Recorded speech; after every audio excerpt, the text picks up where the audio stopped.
Mga kaibigan, kapatid na lalaki, nakapos ka na ba upang isaalang-alang ang tawag ng trumpeta?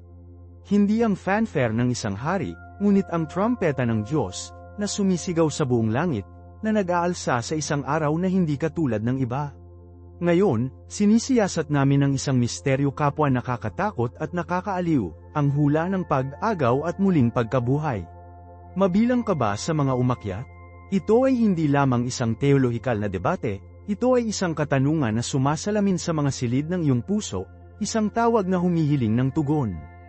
Ang mga banal na kasulatan ay nagsasalita tungkol dito, isang araw na bumaba ang Panginoon, isang makalangit na symphony ng mga tinig na anghel at ang banal na trumpeta, isang araw na si Jeremias mismo ang naghula, isang araw ng pagbabago, bago kita nabuo sa iyo sa sinapupunan na kilala kita, at bago ka ipinanganak ay inilalaan kita, hinirang kita ng isang propeta sa mga bansa. Jeremias Kapitulo 1 Versikulo 5. Hindi ito abstract, ito ay malalim na personal. Ang Biblia ay nagpinta ng isang matingkad na larawan, ang earth ay nanginginig, ang mga patay kay Kristo una ay tumaas muna, hindi tulad ng mahina na tunog ng kanilang dating mga sarili, ngunit maluwalhati, nabuhay muli, nagtagumpay sa kamatayan mismo. Isipin ang mga tahimik na sementeryo, biglang sumabog sa buhay. Hindi ito isang simpleng pagbabalik sa pagkakaroon, ito ay isang banal na metamorphosis. Ang mga nasira ng sakit, na minarkahan ng pagdurusa, ay magbihis sa kawalang kamatayan, na sumasalamin sa napaka-perpekto ni Kristo.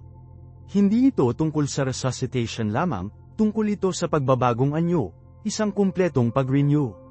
Isipin ang Lazarus, na nakataas mula sa mga patay, gayunpaman ay nagdadala pa rin ng mga marka ng dami ng namamatay.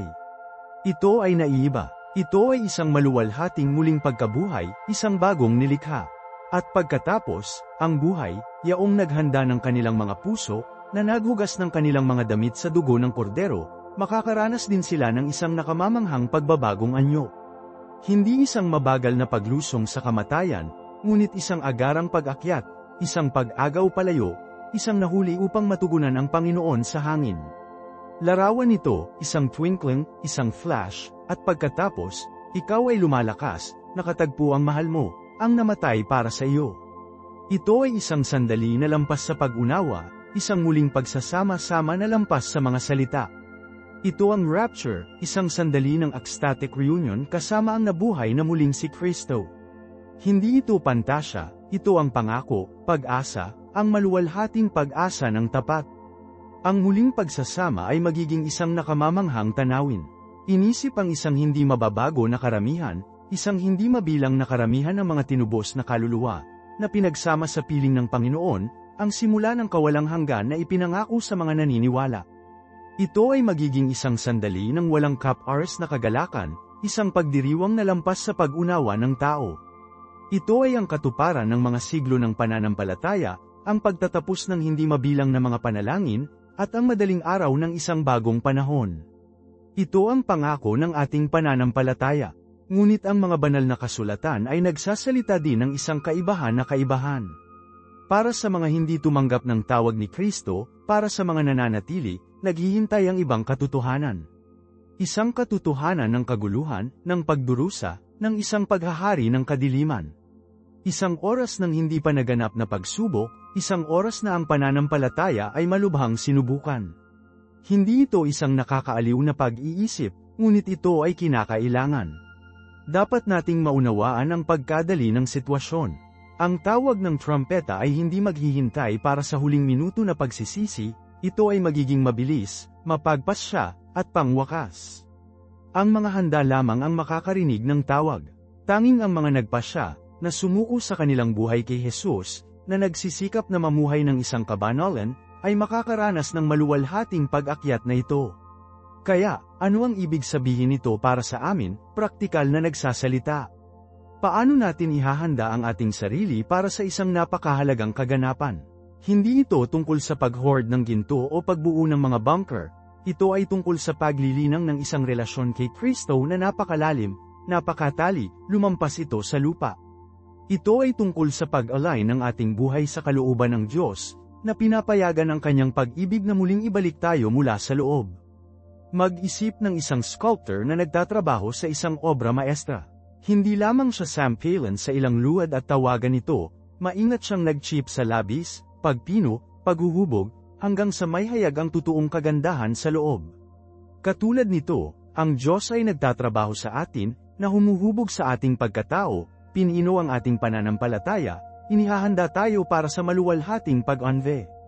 Ang proseso ng pagpipino na ito ay hindi palaging kaaya-aya, madalas itong nagsasangkot ng mga pagsubok, pagdurusa, at sandali ng malalim na pagdududa sa sarili. Ngunit ang mga pagsubok na ito, ang mga napakapakikibaka na ito, ay ang mga tool na ginagamit ng Diyos upang mahulma tayo sa kanyang imahe, upang ihanda tayo para sa kaluwalhatian ng langit na naghihintay. Isaalang-alang ang talinghaga ng matalino at hanggal na mga birhen. Ang parehong mga grupo ay naghintay para sa ikakasal, ngunit ang mga napuno ng kanilang mga lampara ng langis ay handa nang dumating siya. Ang langis ay kumakatawan sa banal na espiritu, ang patuloy na paglilinang ng ating espiritual na buhay, ang pare-pareho na panalangin, ang walang tigil na pananampalataya. Hindi ito isang beses na kaganapan, ito ay isang tuloy-tuloy na proseso ng paghanap ng patnubay ng Diyos, pagsuko ng ating kalooban sa Kanyang, at pagsisikap na mamuhay ng isang buhay na sumasalamin sa Kanyang pag-ibig at biyaya. Masigasig ba nating pinupuno ang ating mga lampara? Aktibo ba tayong naghahangad na palalimin ang ating kaugnayan kay Kristo, o tayo ay nag-aakma, napahiya sa isang maling kahulugan ng seguridad? Suriin ang iyong buhay. Aktibo ka ba sa iyong lokal na pamayanan ng simbahan? Ibinabahagi mo ba ang iyong pananampalataya sa iba? Aktibo ka bang naghahanap upang mabuhay ng isang buhay ng paglilingkod, ng pakikiramay, ng pag-ibig? Ang mga ito ay hindi lamang mga mungkahi, ang mga ito ay mahahalagang sangkap ng paghahanda ng ating mga puso para sa rapture. Ito ay tungkol sa pamumuhay ng isang buhay na sumasalamin sa mismong kakanyahan ni Kristo, isang buhay na isang testamento sa kanyang pagbabago sa kapangyarihan. Malinaw ang mga banal na kasulatan, tinawag tayong handa, maging maingat. Hindi ito bagay ng kung, ngunit, kailan. Ang pagbabalik ni Kristo ay hindi maiiwasan, ito ay isang pangako na tinatakan sa dugo ng kordero. Ang tanong ay, mahahanap ba tayong karapat-dapat? Ang ating mga lampara ba ay masusunog ng maliwanag, na puno ng langis ng banal na espiritu, handa nang makilala ang ating Panginoon? Ito ang hamon, ang tawag sa pagkilos, ang kagiat na pakiusap upang ihanda ang ating mga puso at mabuhay ng buhay na sumasalamin sa maluwalhating pag-asa na naghihintay sa atin. Hindi ito tungkol sa takot, ngunit tungkol sa masigasig na pag-asa. Hindi ito tungkol sa pangamba, ngunit tungkol sa malalim at matatag na pag-ibig para sa ating tagapagligtas. Ito ay tungkol sa isang buhay na nabuhay bilang pag-asa sa maluwalhati, na kamamanghang muling pagsasama. At iyon, ang aking mga kaibigan, ay isang buhay na sulit na mabuhay. Kaya, paano natin pupunan ang ating mga lampara? Paano natin malilinang ang hindi matatag na pananampalataya na ito, ang pare-pareho na panalangin na ito? Ang buhay na ito ay nabuhay sa pag-asang bumalik si Kristo. Hindi ito isang mystical, hindi matamo na layunin, ito ay isang paglalakbay ng pare-pareho, pang-araw-araw na mga pagpipilian. Nagsisimula ito sa sinasadyang oras na ginugol sa salita ng Diyos. Hindi lamang isang sulyap sa isang taludtod o dalawa, ngunit isang malalim na pagsisid sa mga banal na kasulatan, na pinapayagan ng banal na espiritu na maipaliwanag ang mga sipi, makipag-usap sa iyong puso, upang haminin ang iyong mga pananaw. Isipin ito bilang isang pag-uusap sa Diyos, isang dialogo kung saan nakikinig ka at tumugon, kung saan nakikipagbuno ka sa mga mahihirap na katotohanan at makahanap ng pag-aliw sa kanyang mga pangako. Sa tabi ng banal na kasulatan, ang dalangin ay pinakamahalaga. Ito ay hindi lamang isang listahan ng mga kahilingan, kahit na ang mga ito ay mahalaga. Ang panalangin ay isang pakikipag-ugnayan sa Diyos, isang oras upang ibuhos ang iyong puso, ang iyong kagalakan, iyong kalungkutan, iyong takot, ang iyong pag-asa. Ito ay isang oras ng pagsuko, ng pagpapaalis sa iyong mga pagkabalisa at ipinagkatiwala ang mga ito sa isa na humahawak sa universo sa kanyang mga kamay. Magsagawa ng pare-pareho na panalangin, hindi lamang sa mga oras ng problema, ngunit sa pang-araw-araw na sandali ng buhay. Maghanap ng isang tahimik na puwang, kahit na sa loob lamang ng 5 minuto, upang kumonekta sa iyong tagalikha. Hayaan ang iyong buhay ng panalangin na maging isang lifeline, isang palaging mapagkukunan ng lakas at gabay. Kung gayon mayroong mahalagang aspeto ng pamayanan. Ang paligid ng iyong sarili sa mga kapwa mananampalataya, kasama ang mga taong nagbabahagi ng iyong pananampalataya at hinihikayat ang iyong paglalakad kay Kristo, ay mahalaga. Ito ay sa pakikisama ng simbahan, sa ibinahaging karanasan ng pagsamba at paglilingkod, na nakakahanap tayo ng lakas, paghihikayat, at pananagutan. Hindi kami sinadya upang maglakad ng mag-isa sa paglalakbay na ito. Ang simbahan ay isang katawan, at ang bawat miyembro ay may mahalagang papel. Makipag-ugnay sa iyong lokal na simbahan, lumahok sa mga aktibidad nito, at suportahan ang iyong mga kapwa mananampalataya. Maghanap ng mga mentor, ang mga naglalakad ng mas mahabang landas kaysa sa iyo, na maaaring mag-alok ng gabay at karunungan. Bukod dito, isaalang-alang ang epekto ng paglilingkod sa iba. Si Jesus mismo ay nagpakita ng isang buhay ng paglilingkod, at tinawag tayong sundin sa kanyang mga yapak. Maghanap ng mga pagkakataong maglingkod sa mga nangangailangan, upang ipakita ang pakikiramay at pag-ibig sa mga nasa paligid mo. Ito ay maaaring maging isang bagay na kasing simple ng pagboluntaryo sa isang lokal na kusina ng sopas, pagbisita sa may sakit, o simpleng pag-aalok ng isang pakikinig sa isang kaibigan na nangangailangan. Ang paglilingkod sa iba ay isang makapangyarihang paraan upang lumago sa pananampalataya at ipakita ang pag-ibig ni Kristo sa isang mundo na labis na nangangailangan nito. Ito ay isang nasasalat na pagpapahayag ng iyong debosyon, isang paraan upang mabuhay ang iyong pananampalataya sa isang praktikal, makabuluhang paraan. Tandaan, ang pag-ibig sa pagkilos ay ang pinakapangunahing pagmuni-muni ng pananampalataya. Ang mga pang-araw-araw na gawa ng serbisyo, ang mga maliliit na kilos na ito ng kabaitan, ay hindi gaanong mahalaga, sila ang mga blok ng gusali ng isang buhay na nabuhay sa pag-asa sa pagbabalik ni Kristo. Ang mga ito ang langis na nagpapanatili ng aming mga lampara na nasusunog ng maliwanag. Sila ang testamento sa isang puso na inihanda para sa maluwalhating muling pagsasama na naghihintay sa amin. Magsumikap tayo, kung gayon, upang mabuhay araw-araw na may layunin, na may hangarin, na may isang puso na umaapaw sa pag-ibig at pasasalamat sa ating tagapagligtas. At sa wakas, pag-usapan natin ang disiplina ng pag-aaral ng salita ng Diyos. Hindi sapat na simpleng dumalo sa mga serbisyo sa simbahan, dapat nating aktibong makisali sa Biblia. Isipin ito bilang isang sulat ng pag-ibig mula sa Diyos, isang personal na mensahe na isinulat para sa iyo. Dalhin ang iyong oras, basahin ng dahan-dahan, magnilay sa mga sipi, at payagan ang banal na espiritu na maipaliwanag ang mga banal na kasulatan para sa iyo. Huwag lamang laktawan ang ibabaw, malalim sa kahulugan, makipagbunaw sa mga mahihirap na sipi, at hayaan ang mga salita na ibahin ang anyo ng iyong puso at isipan. Gumamit ng isang Biblia sa pag-aaral, na nagbibigay ng mga kapaki-pakinabang na tala at komentaryo, o sumali sa isang pangkat ng pag-aaral sa Biblia upang talakayin at matuto mula sa iba. Isaalang-alang ang pagpapanatili ng isang journal upang maitala ang iyong mga saloobin, pananaw, at mga panalangin habang nag-aaral ka. Ang dedikadong oras na ito sa salita ng Diyos ay magpapalakas sa iyong pananampalataya, palalimin ang iyong pag-unawa sa kanyang pagkatao, at magbigay ng kasangkapan sa iyo upang mabuhay ang isang buhay na parangal sa kanya. Tandaan, hindi ito tungkol sa mga kahon ng pagtik o pagkamit ng pabor ng Diyos, ito ay tungkol sa paglilinang ng isang mas malalim, mas matalik na relasyon sa Kanya. Ito ay tungkol sa paglaki sa iyong pananampalataya, pagiging mas katulad ni Kristo, at pamumuhay ng isang buhay na sumasalamin sa Kanyang pag-ibig at biyaya. Ang mga kasanayang ito prayer, pamayanan, serbisyo, at pag-aaral sa Biblia ay magkakaugnay, nagpapatibay at sumusuporta sa bawat isa. Sila ang mga haligi kung saan itinayo ang isang malakas at masiglang pananampalataya.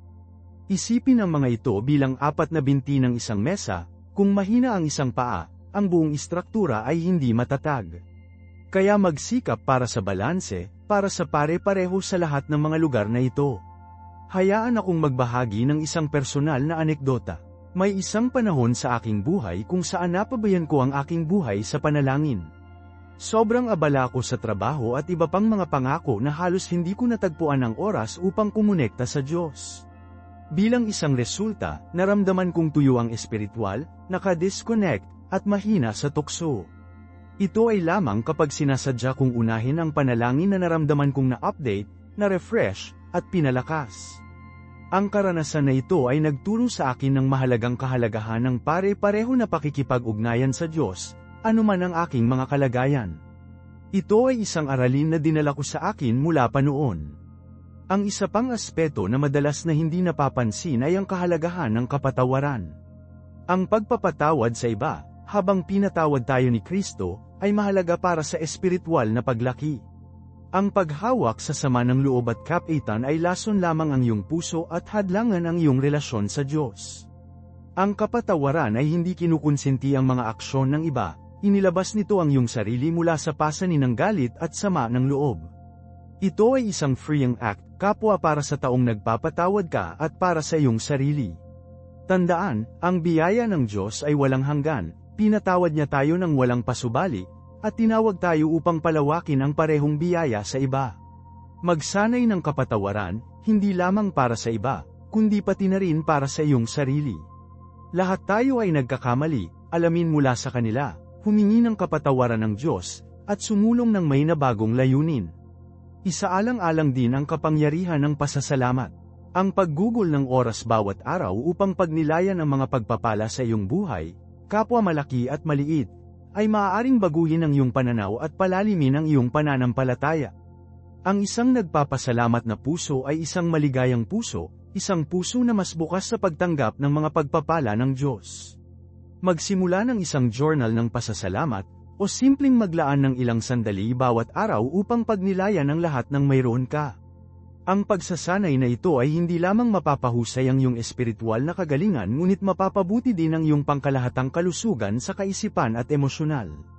Ito ay isang simple ngunit malakas na paraan upang linangin ang isang diwa ng pasasalamat at pagpapahalaga sa pagkakaloob ng Diyos sa iyong buhay. Alalahanin ang hindi mabilang na mga pagpapala, kapwa nakikita at hindi nakikita, na nakapaligid sa iyo araw-araw.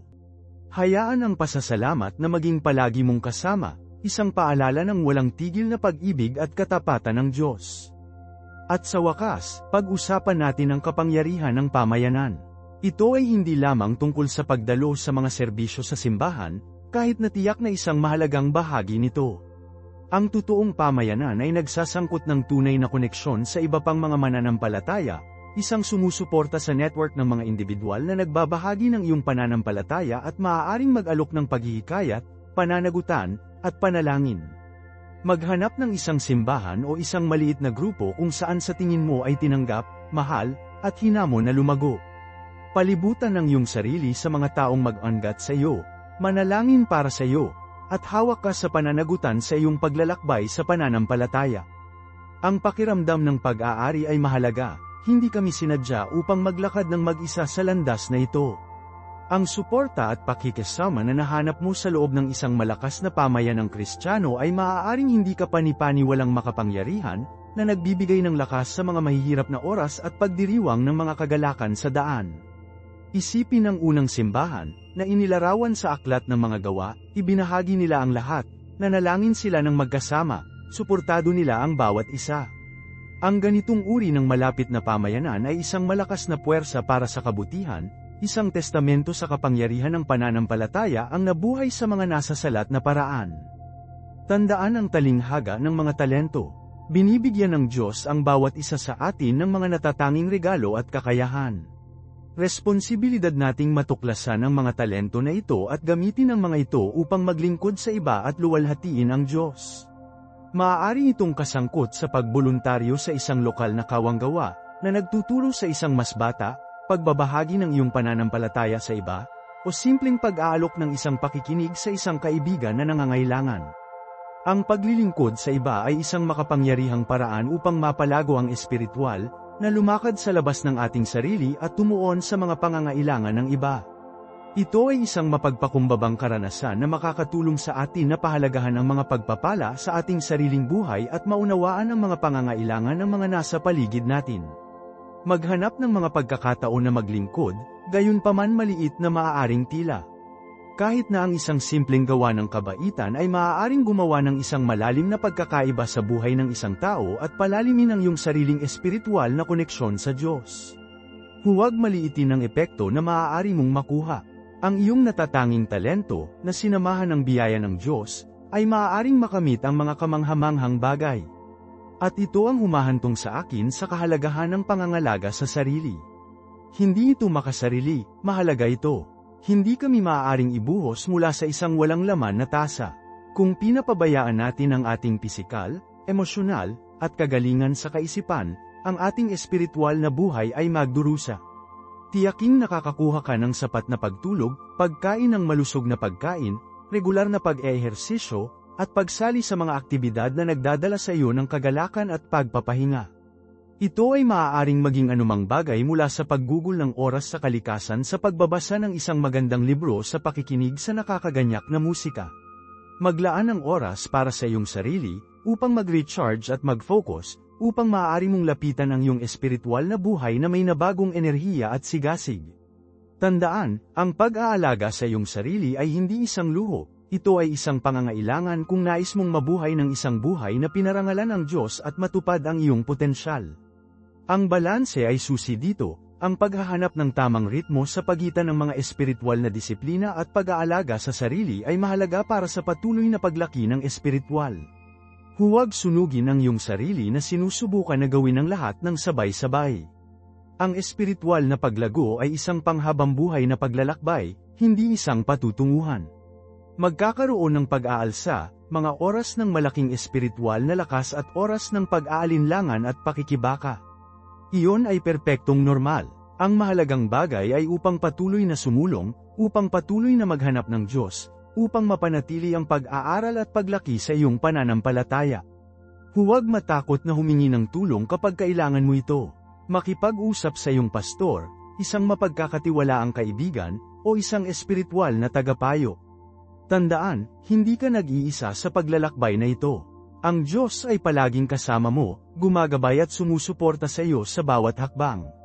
Yakapin ang mga hamon, alamin mula sa iyong mga pagkakamali, at ipagdiwang ang mga tagumpay, kapwa malaki at maliit.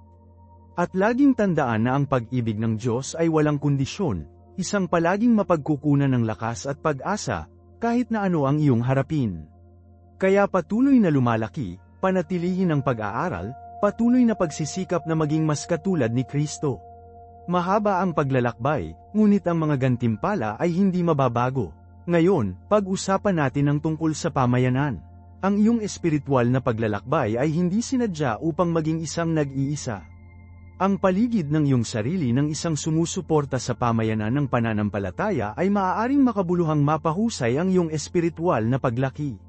Pag-isipan ito, ang pagbabahagi ng iyong mga karanasan, kapwa kagalakan at pakikibaka, sa iba na nauunawaan ang iyong paglalakbay ay maaaring magbigay ng hindi ka panipaniwala na kaginhawaan at paghihikayat. Ang isang malakas na pamayanan ng pananampalataya ay nag-aalok ng isang pakiramdam ng pag-aari, isang pakiramdam na suportado at mahal, at isang pagkakataon na matuto mula sa karunungan at karanasan ng iba. Ito ay maaaring maging pamilya ng iyong simbahan, isang maliit na grupo ng pag-aaral sa Biblia, o kahit isang malapit na bilog ng mga kaibigan na nagbabahagi ng iyong mga halaga. Maghanap ng isang pamayanan na sumasalamin sa iyo, kung saan sa tingin mo ay tinanggap at hinamon na lumago. Ang aktibong pakikilahok ay susi dito. Huwag lamang maging isang pasibo na tagamasid, makisali. Voluntaryo ang iyong oras, lumahok sa mga talakayan, ibahagi ang iyong mga regalo at talento. Ang mas maraming namuhunan sa iyong pamayanan, mas maraming matatanggap mo bilang kapalit. Ito ay isang gantimpalang relasyon, nagbibigay ka, at nakatanggap ka ng espiritual na pagpapakain, paghihikayat, at mas malalim na kahulugan ng layunin.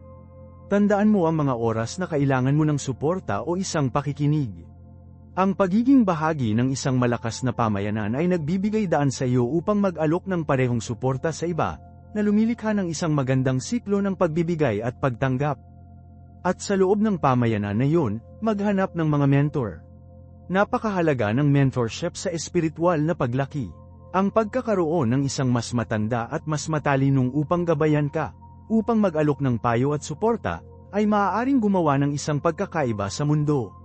Maaari itong maging isang pastor, isang nakatatanda sa iyong simbahan, isang miyembro ng pamilya, o isang kaibigan na higit pa sa kanilang espiritual na paglalakbay.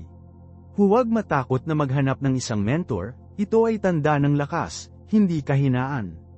Ang isang mabuting tagapayo ay mag-aalok ng gabay, hamanin kang lumago, at gampanan ka ng pananagutan, habang nag-aalok ng hindi nagbabago na suporta.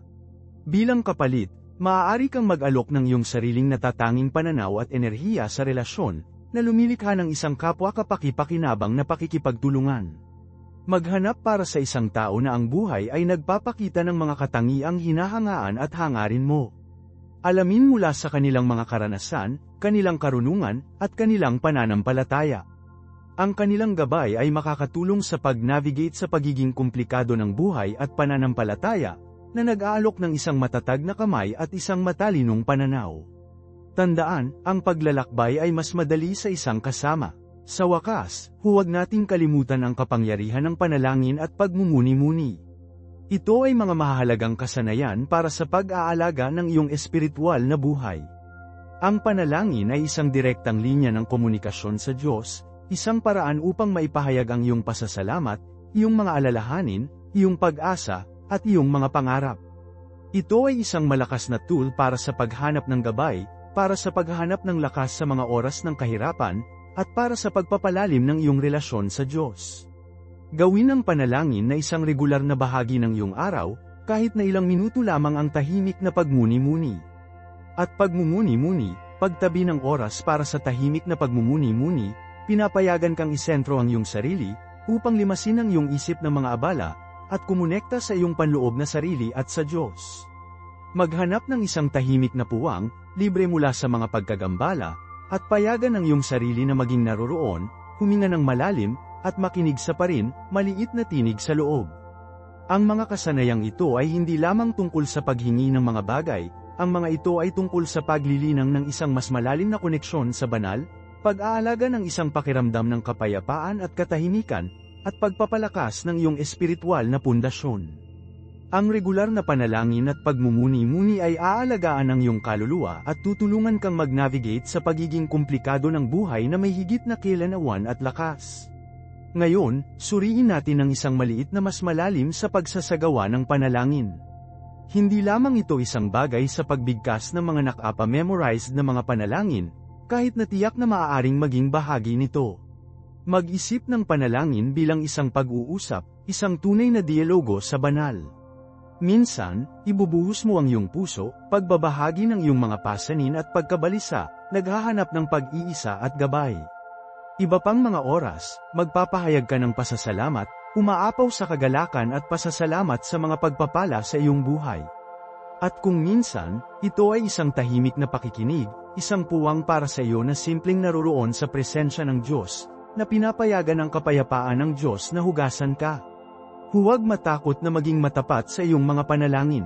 Alam na ng Diyos ang iyong puso, ang iyong mga pakikibaka, at ang iyong mga tagumpay.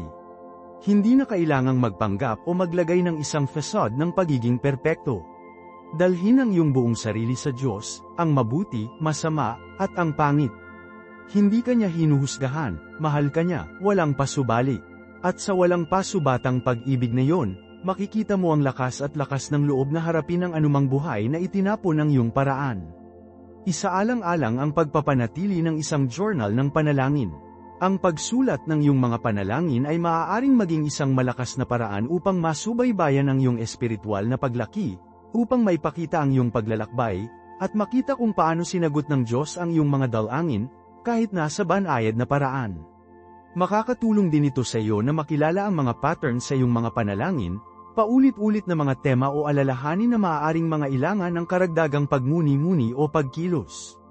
Ang journal na ito ay hindi tungkol sa pag-record ng isang checklist ng mga nasagot na panalangin, ngunit isang mas malalim na paggalugad ng iyong relasyon sa banal. Pinapayagan ito ang matapat na pagmuni-muni, isang pagkakataon na makita kung paano ka lumaki sa espiritual at kung paano ang iyong relasyon sa Diyos ay patuloy na nagbabago. At huwag nating pansinin ang kahalagahan ng kapatawaran. Ang paghawak sa sama ng loob at galit ay nasasaktan ka lamang sa huli. Ang kapatawaran, kapwa ng iyong sarili at ng iba pa, ay mahalaga para sa espiritual na paglaki. Hindi ito tungkol sa pagkonsumo ng mga nakakapinsalang pagkilos, ito ay tungkol sa pagpapakawala ng pasanin ng negativity na tumitimbang sa iyo. Ito ay tungkol sa pagpapalaya sa iyong sarili mula sa mga kadena ng kapaitan at pinapayagan ang iyong sarili na maranasan ang nakapagpapagaling na kapangyarihan ng biyaya. Patawarin ang iyong sarili sa iyong mga pagkakamali, alamin mula sa kanila, at sumulong ng may nabagong layunin. Patawarin ang iba, hindi kinakailangan para sa kanilang kapakanan, ngunit para sa iyong sariling espiritual na kagalingan. Tandaan na ang kapatawaran ay isang regalo na ibinibigay mo sa iyong sarili, isang paglabas mula sa emosyonal na bilangguan na maaaring itinayo mo sa paligid ng iyong puso. Ang pagmumuni-muni, sa kabilang banda, ay tungkol sa paglilinang ng panloob na kapayapaan at katahimikan. Ito ay tungkol sa pag-clear ng iyong isip ng kalat ng pang-araw-araw na buhay at pagkonekta sa iyong panloob na sarili, sa tahimik na tinig ng Diyos sa loob. Maraming iba't ibang mga anyo ng pagmumuni-muni, mula sa mga gabay na pagmumuni-muni hanggang sa mga kasanayan sa pag-iisip. Eksperimento sa iba't ibang mga pamamaraan at hanapin kung ano ang pinakamahusay na gumagana para sa iyo. Ang susi ay upang makahanap ng isang tahimik na puwang, libre mula sa mga abala, at upang maging naroroon, upang tumuon sa iyong hininga, at pahintulutan ang iyong isip na tumira. Huwag hatulan ang iyong sarili kung gumagala ang iyong isip, malumanay lamang na ay redirect ang iyong pansin pabalik sa iyong hininga o ang iyong napiling focal point. Ang layunin ay hindi ay laman ng iyong isip ng lubusan, ngunit upang linangin ang isang pakiramdam ng kamalayan at katahimikan. Ang regular na pagmumuni-muni ay makakatulong sa iyo upang makabuo ng isang mas malalim na pakiramdam ng kamalayan sa sarili, upang pamahalaan ang stress ng mas epektibo, at kumonekta sa iyong espiritual na sentro. Ito ay tungkol sa paglikha ng puwang para sa Diyos na magtrabaho sa loob mo, upang alagaan ang iyong kaluluwa at gabayan ka sa iyong landas. Isipin ito bilang isang espiritual na pag-reset, isang sandali ng tahimik na pagmuni-muni kung saan maaari kang makipag-ugnay muli sa iyong panloob na kapayapaan at ang iyong koneksyon sa banal. Ngayon, pag-usapan natin ang lakas ng pasasalamat. Madalas itong hindi mapapansin, ngunit ang pagpapahayag ng pasasalamat ay isang pundasyon ng isang katuparan na buhay na espiritual. Inilipat nito ang iyong focus mula sa kung ano ang kulang sa mayroon ka na nagpapasigla ng isang kasaganaan at kasiyahan. Magsimula ng isang journal ng pasasalamat, isulat ang 3 hanggang 5 bagay na nagpapasalamat ka sa bawat araw. Ang mga ito ay hindi kailangang maging mga lola, maaari itong maging init ng araw sa iyong balat, isang mabait na salita mula sa isang kaibigan, o ang simpleng kasiyahan ng isang masarap na pagkain. Ang kilos ng sinasadyang pagkilala sa kabutihan sa iyong buhay ay nagtatanim ng isang positibong mindset, na ginagawang mas madaling tanggapin ang mga pagpapala sa paligid mo. Ito ay isang malakas na paraan upang mabago ang iyong pananaw, paglilipat ng iyong focus mula sa kakulangan hanggang sa kasaganaan. Alalahanin na kahit sa mga mahihirap na oras, palaging may isang bagay na dapat magpasalamat sa iyong kalusugan, iyong pamilya, ang iyong pagiging matatag. Ang paglilinang ng pasasalamat ay tulad ng pagbubukas ng isang window upang hayaan ang ilaw na nagpapaliwanag ng iyong landas at pag-aalaga ng isang mas malalim na koneksyon sa banal, na siyang mapagkukunan ng lahat ng mga pagpapala. Susunod, isaalang-alang ang mga gawa ng serbisyo. Ang paglilingkod sa iba ay isang malalim na paraan upang kumonekta sa iyong espiritual na pangunahin. Ang pagtulong sa iba, kung nagboluntaryo ito sa isang lokal na kusina ng sopas, na nagtuturo sa isang kabataan, o nag-aalok lamang ng isang pakikinig na tainga sa isang kaibigan na nangangailangan, ay nagdudulot ng isang layunin at katuparan. Ito ay nagpapaalala sa amin na kami ay magkakaugnay, bahagi ng isang mas malaking pamayanan, at ang aming mga aksyon ay may epekto ng ripple. Kapag naglilingkod ka sa iba, hindi mo lamang tinutulungan ang mga ito kundi pati na rin ang pagpapayaman ng iyong sariling buhay. Inilipat nito ang iyong focus palabas, malayo sa iyong sariling mga alalahanin at pagkabalisa, at pinapayagan kang maranasan ang kagalakan ng pagbibigay. Maghanap ng isang bagay na sumasalamin sa iyo, isang bagay na nakahanay sa iyong mga halaga at interes, at gumawa ng isang pangako sa mga regular na gawa ng serbisyo. Malalaman mo na ang higit na ibibigay mo, mas natanggap mo, hindi lamang material, ngunit sa espiritual. Ito ay isang malakas na paraan upang maipahayag ang iyong pag-ibig sa Diyos at sa iyong kapwa-tao. Isipin ito bilang isang panlabas na pagpapahayag ng panloob na kapayapaan na iyong nililinang sa pamamagitan ng panalangin at pagmumuni-muni. At sa wakas, hayaang suriin ang kahalagahan ng pamayanan. Ang espiritual na paglago ay hindi isang nag-iisa na paglalakbay. Ang paligid ng iyong sarili sa mga katulad na pag-iisip ng mga individual na nagbabahagi ng iyong mga halaga at sumusuporta sa iyong espiritual na landas ay maaaring hindi ka panipani walang kapaki-pakinabang. Maghanap ng isang espiritual na pamayanan, isang simbahan, isang templo, isang studio ng yoga, o kahit na isang maliit na grupo ng mga kaibigan na nagbabahagi ng iyong mga espiritual na interes. Ang pamayanan na ito ay nagbibigay ng isang pakiramdam ng pag-aari, paghihikayat, at pananagutan. Ang pagbabahagi ng iyong mga karanasan, pag-aaral mula sa iba, at pakikilahok sa kolektibong pagsamba o pagmumuni-muni ay maaaring palalimin ang iyong pananampalataya at palakasin ang iyong koneksyon sa banal. Nag-aalok din ito ng isang sistema ng suporta sa panahon ng mapaghamong mga oras, isang lugar kung saan makakahanap ka ng kaginhawaan, gabay, at pakikisama. Alalahanin na lahat tayo ay nasa paglalakbay na ito ng magkasama, at ang pagkonekta sa iba ay maaaring gawing mas mahirap ang landas at mas matupad. Ang suporta at ibinahaging mga karanasan sa loob ng isang pamayanan ay palakasin ang iyong paglutas at pagyamanin ang iyong espiritual na pag-unawa sa mga paraan na hindi ka maaaring makaranas ng nag-iisa. Ito ay tungkol sa pagbabahagi ng paglalakbay, hindi lamang paglalakad ng mag-isa. Ngayon, pag-usapan natin ang tungkol sa kapatawaran. Ito ay hindi lamang tungkol sa pagpapakawala ng galit sa iba, ito ay tungkol sa pagpapakawala ng pasanin ng sama ng loob na tumitimbang sa iyong espiritu. Ang paghawak sa galit, kapaitan, o nasaktan lamang ay nakakasama sa iyo. Pinapanatili ka nitong nakulong sa nakaraan, na pumipigil sa iyo na sumulong at makaranas ng kagalakan at kapayapaan na inaalok ng isang tunay na espiritual na buhay. Ang kapatawaran ay hindi nakakondisyon ng mga aksyon ng iba. Ito ay tungkol sa pagpapalaya sa iyong sarili mula sa mga emosyonal na kadena na nagbubuklod sa iyo. Isipin na nagdadala ng isang mabibigat na sako ng mga bato, iyon ang nararamdaman ng hindi pagpapatawad. Hayaan mo na, pakawalan ang mga bato, magsimula sa pamamagitan ng pagkilala sa nasaktan na naranasan mo, na pinapayagan ng iyong sarili na madama ang emosyon ng walang paghuhusga. Pagkatapos, sinasadya na pumili upang magpatawad, hindi kinakailangan para sa kapakanan ng ibang tao, ngunit para sa iyong sariling kagalingan. Ang prosesong ito ay maaaring tumagal ng oras, at okay lang yun. Maging mapagpasensya ka sa iyong sarili. Ang panalangin at pagmumuni-muni ay maaaring maging napakahalagang mga tool sa prosesong ito, na tumutulong sa iyo na kumonekta sa banal na mapagkukunan ng pakikiramay at pag-unawa. Tandaan, ang kapatawaran ay isang regalo na ibinibigay mo sa iyong sarili. Isaalang-alang din ang pagsasanay ng pag-iisip. Sa aming mabilis na mundo, madali itong mapawi ng buhawi ng pang-araw-araw na buhay, na wala ng ugnayan sa kasalukuyang sandali. Ang pag-iisip ay tungkol sa paglilinang ng kamalayan ng iyong mga saloobin, damdamin, at sensasyon ng walang paghuhusga. Ito ay tungkol sa pagiging ganap na naruroon sa bawat sandali, pinahahalagahan ang mga simpleng bagay, at paghahanap ng kapayapaan sa katahimikan. Ang mga simpleng kasanayan tulad ng malalim na pagsasanay sa paghinga, pag-iisip na paglalakad, o kahit nabigyang pansin ang lasa ng iyong pagkain ay makakatulong sa iyo na linangin ang pag-iisip. Ang pagsasanay na ito ay nakakatulong upang patahimikin ang kaisipan at chatter na madalas na pumipigil sa atin na kumonekta sa aming mga espiritual na sarili. Sa pamamagitan ng pagtuon sa kasalukuyan, lumikha ka ng puwang para sa panloob na kapayapaan at isang mas malalim na koneksyon sa banal.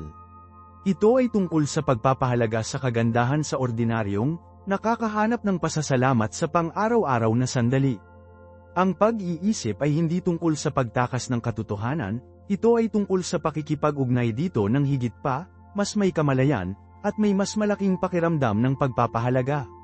Subukang itabi kahit 5 minuto lamang sa isang araw para sa maingat na pagmumuni-muni o pagmuni-muni. Magugulat ka sa pagkakaiba na ginagawa nito. At sa wakas, sa seksyong ito, hawakan natin ang kapangyarihan ng pakikiramay sa sarili. Mahalaga ito para sa espiritual na paglaki. Kami ay madalas na mas kritikal sa ating sarili kaysa sa ating magiging iba.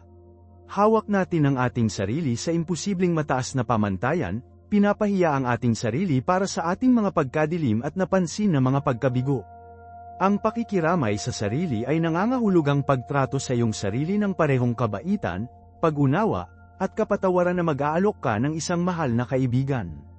Kilalanin ang iyong mga pagkadilim, ang iyong mga pakikibaka, at ang iyong mga kahinaan ng walang paghuhusga. Kilalanin na ikaw ay tao, at okay lang na magkamali. Alamin mula sa kanila, ngunit huwag tumira sa kanila.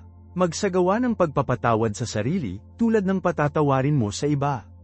Ang pakikiramay sa sarili ay hindi pag-iingat sa sarili, ito ay isang mahalagang sangkap ng espiritual na kapanahunan. Pinapayagan ka nitong linangin ang isang pakiramdam ng pagpapahalaga sa sarili at panloob na kapayapaan, palayain ka mula sa mga shackles ng pagpuna sa sarili at pinapayagan kang yakapin ang iyong tunay na sarili. Ang panloob na kapayapaan na ito ay nagbibigay daan sa iyo upang mas mahusay na maglingkod sa iba, magpatawad ng mas kaagad, at lumapit sa pag-iisip na may mas banayad at pagtanggap ng puso. Ang paglalakbay na ito ng pagtuklas sa sarili at espiritual na paglago ay hindi isang lahi, ito ay isang marathon. Magkakaroon ng mga oras na naramdaman mong nasiraan ng loob, kapag nag-aalinlangan ka sa iyong pag-unlad, o kapag ang landas sa unahan ay tila hindi malinaw. Iyon ay perpektong normal. Ang mga sandaling ito ng pag-aalinlangan ay mga pagkakataon para sa paglaki, pagkakataong sumasalamin sa iyong paglalakbay at upang muling kumpirmahin ang iyong pangako sa iyong espiritual na landas. Huwag matakot na humingi ng tulong sa daan. Kumonekta sa iba na nagbabahagi ng iyong mga espiritual na hangarin, isang grupo ng suporta, isang tagapayo, o kahit na isang mapagkakatiwalaang kaibigan ay maaaring magbigay ng napakahalagang gabay at paghihikayat. Ang pagbabahagi ng iyong mga karanasan at pakikibaka ay maaaring hindi kapani-paniwalang cathartic at makakatulong sa iyo na makaramdam ng hindi gaanong nag-iisa sa iyong paglalakbay. Alalahanin ang kahalagahan ng pagtatakda ng mga hangarin. Bago magsimula sa anumang espiritual na kasanayan, maglaan ng ilang sandali upang itakda ang iyong mga hangarin. Ano ang inaasahan mong makamit? Anong uri ng tao ang nais mong maging? Sa pamamagitan ng pagtatakda ng mga malinaw na hangarin, lumikha ka ng isang focal point para sa iyong mga pagsisikap, paggabay sa iyong mga aksyon at pagtulong sa iyo na manatiling nakatuon sa iyong mga layunin. Ang mga hangarin na ito ay dapat na nakahanay sa iyong mga halaga at paniniwala, na sumasalamin sa iyong pinakamalalim na hangarin para sa personal na paglaki at ebolusyon ng espiritual. Regular na suriin at pinino ang iyong mga hangarin ay makakatulong sa iyo na manatili sa track at upang umangkop sa pagbabago ng mga kalagayan ng iyong buhay. At huwag nating kalimutan ang kahalagahan ng pasasalamat. Ang paglilinang ng isang saloobin ng pasasalamat ay mahalaga para sa espiritual na kabutihan. Ang paggugol ng oras sa bawat araw upang pahalagahan ang mga magagandang bagay sa iyong buhay, kapwa malaki at maliit, ay nagbabago ng iyong pananaw mula sa kung ano ang kulang sa mayroon ka na. Ang isang simpleng journal ng pasasalamat, kung saan isinulat mo ang 3 bagay na nagpapasalamat ka sa bawat araw, ay maaaring maging isang malakas na tool para sa paglilinang ng positibong pag-iisip na ito. Ang pagsasanay na ito ay tumutulong upang mapangalagaan ang isang pakiramdam ng kasiyahan at pagpapahalaga, pagbabawas ng stress at pagkabalisa at pag-aalaga ng isang mas malalim na pakiramdam ng koneksyon sa banal. Ang pasasalamat ay hindi lamang tungkol sa pagkilala sa mga positibong aspeto ng iyong buhay, tungkol din ito sa pagkilala sa mga aralin na natutunan mula sa mga hamon at pag-aalsa. Sa pamamagitan ng pagpapahayag ng pasasalamat sa kahit na mahirap na karanasan, binago mo ang mga ito mula sa mga mapagkukunan ng pagdurusa sa mga pagkakataon para sa paglaki at pag-aaral. Sa wakas, sa seksyong ito, isaalang-alang natin ang papel ng serbisyo sa espiritual na paglaki. Ang paglilingkod sa iba ay isang malakas na paraan upang kumonekta sa isang bagay na mas malaki kaysa sa ating sarili at maranasan ang pagbabago ng kapangyarihan ng hindi makasariling pagbibigay. Ang pagboluntaryo ng iyong oras, pag-aalok ng isang tulong sa kamay, o simpleng pagsasagawa ng mga gawa ng kabaitan ay maaaring magdala ng napakalawak na kagalakan at katuparan. Sa pamamagitan ng paglilingkod, lumilipat tayo sa kabila ng ating mga alalahanin sa sarili at linangin ang pakikiramay, at isang mas malalim na pag-unawa sa pagkakaugnay ng lahat ng nilalang. Ito ay sa pagbibigay na madalas nating matatanggap ang pinakamalalim na mga pagpapala. Ang kilos ng hindi makasariling serbisyo ay hindi lamang nakikinabang sa tatanggap ngunit nagpapalusog din sa ating sariling mga kaluluwa, na nagpayaman sa ating buhay sa mga paraan na hindi natin maiisip. Isaalang-alang ang mga paraan na maaari mong isama ang serbisyo sa iyong pang-araw-araw na buhay, kahit na sa mga maliliit na paraan, at obserbahan ang malalim na epekto nito sa iyong espiritual na paglalakbay. Kaya, anong espiritual na kasanayan ang sumasalamin sa iyo, at paano mo ito isasama sa iyong pang-araw-araw na buhay? Upang ipagpatuloy ang paggalugad na ito at i-unlock ang higit pang karunungan, mag-subscribe sa channel, buhayin ang notification bell, at sumali sa akin para sa susunod na video kung saan makikita natin ang lakas ng pag-iisip. Hanggang sa pagkatapos, nawa ang iyong landas ay mapuno ng kapayapaan at layunin. Namaste, ito si Marco.